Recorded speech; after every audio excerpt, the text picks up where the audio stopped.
coddle this president.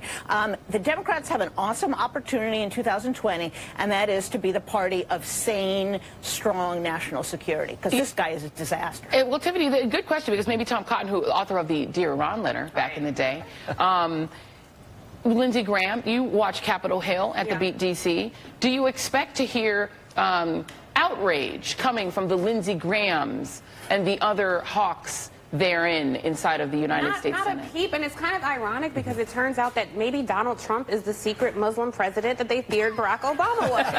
Where is the outrage from the right? I just don't understand it. And the scary thing about all of this, I mean, this should be breaking news banners all across the country. It is on our show. Well, I wonder what Fox News is talking about. I mean, I just don't think this is being, taken seriously because, again, we talked about this on Friday, trying to cover this administration. It really is like trying to catch confetti. There's so much.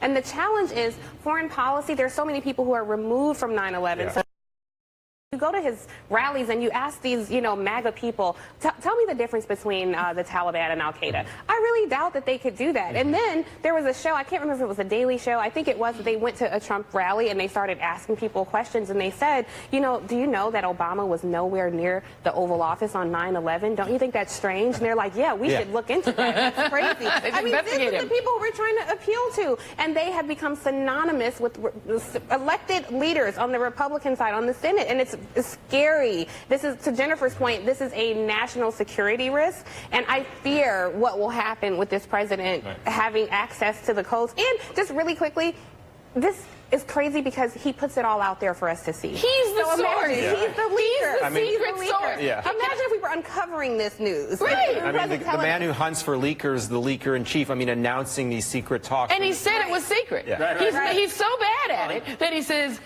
there was going to be a secret meeting. He's the source. Okay, I need to go to my media analyst real quick. Let me get my media analyst in. Because the Imagine Obama, Imagine if Obama, it's become a trope that we've unfortunately fallen into. But in honesty, you've been watching media for a long time. Imagine if President Obama had fallen in love with, said he'd fallen in love with Kim Jong-un. That's right. Set aside the fact that the Saudi dictators suborned the killing of an American resident journalist. And said he has nothing to say about that. Befriended Vladimir Putin, seeks to break NATO, and then on top of all of that, had said he was going to bring the Taliban to Camp David. Can you imagine that world for us, please? You would just eliminate everything from that equation except the last one, right? It's hard to overstate for Fox News the DNA and the driving force of, if spoken or unspoken, Obama was a terrorist sympathizer. If not that, he was certainly un-American. He doesn't understand the American experience. He hates the American troops. In all of these things, that was absolutely a hallmark of the conservative movement for 8 years under Obama. And so Tiffany was right. I mean, they had it backwards. This is the guy they were talking about, Trump, being a secret Muslim or whatever. So, and I don't think it just would have been Fox News, because when they get excited and Rush Limbaugh gets excited, the Beltway press gets excited. So this would have been an optics disaster, right? We don't have optics coverage for Trump anymore. Doesn't exist. Right, you think back to the Obama tan suit.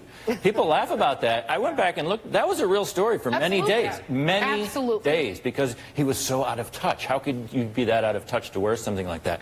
So, optics coverage doesn't exist, which this would be the ultimate example. Inviting the Taliban on the eve of Camp David.